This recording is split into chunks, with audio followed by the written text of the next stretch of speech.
Hello, कैसे मेरे भाई। चलिए आज आपको बता रहे हैं बेलन के बारे में।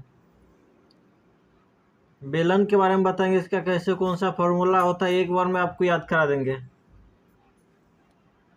ये बेलन है,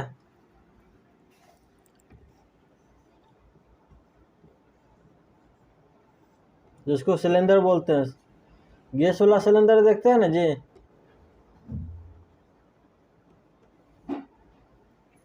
बेलन हो गया। देखिए बेलन में ये त्रिज्या होता है, दोनों तरफ ऊपर नीचे त्रिज्या रेडियस होता है। इसको क्या बोलते हैं?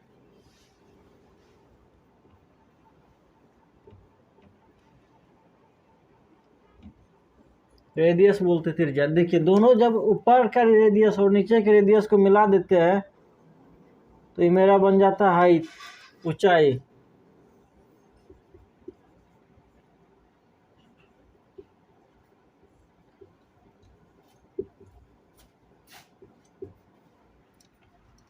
बेलन हो गया, नीचे त्रिज्या होता है ऊपर त्रिज्या होता है, और जो दोनों त्रिज्या मिलाने वाला मेरा हो जाता है हाइट, ऊंचाई।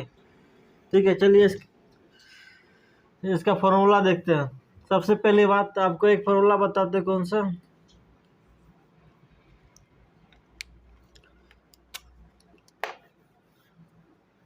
मैंने बेलन का फॉर्मूला है नहीं, लेकिन बेलन में है, तो बेलन का आधार के परिधि। देखो परिधि बेलन के आधार, तो बेलन का आधार का परिधि ना आधार है, आधार ये है।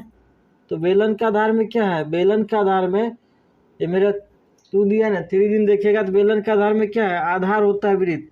बेलन के आधार में क्या है? बेलन के आधार में वृत्त छुपा हुआ है। बेलन के आधार में वृत्त छुपा हुआ है, तो बेलन का आधार का परिधि यानी कि वृत्त का परिधि। वृत्त का परिधि आपको बताएं क्लास में 2πr होता है। इसी तरह बेलन के आधार का क्षेत्रफल जब निकालेंगे, बेलन के आधार का क्षेत्रफल, बेलन का आधार का क्षेत्रफल है, तो आधार वाली बेलन का आधार, बेलन का आधार क्या? वृत्त, वृत्त का क्षेत्रफल πr²। पहले ये दोनों फॉर्मूला आप लोग समझ जाइए, याद करने की जरूरत लेना नहीं है। देखिए परिधि हो गया, यानी कि वृत्त का परिधि 2πr होता है, यानी चारों तरफ का नाप निकाल लिए। बेलन का आधार का क्षेत्रफल, बेलन का आधार में क्या? वृत्त, वृत्त का क्षेत्रफल क्या होता है? πr², तो πr² हो गया। ठीक है, बेलन का जो मेन फॉर्मूला होता है, देखिए बेलन का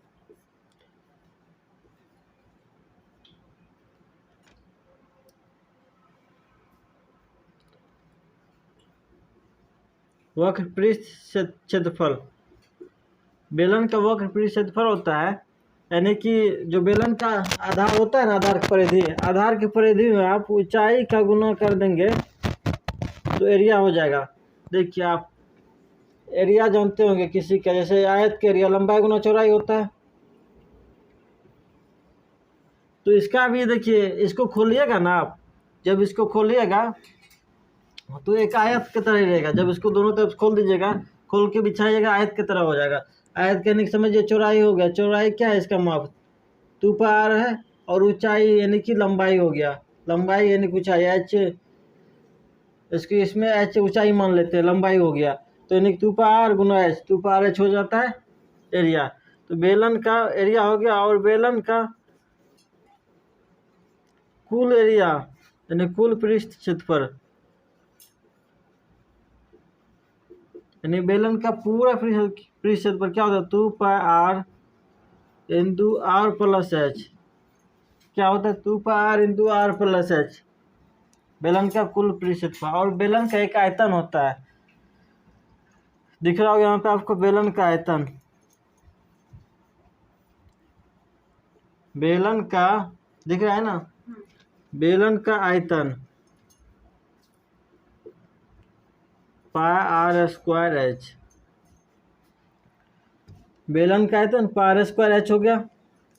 बेलन का कुल पृष्ठ क्षेत्रफल 2πr into r plus h, बेलन का एरिया 2πrh, बेलन का आधार का एरिया πr², बेलन का आधार का परिमाप 2πr हो गया। कोई दिक्कत नहीं यहाँ तक?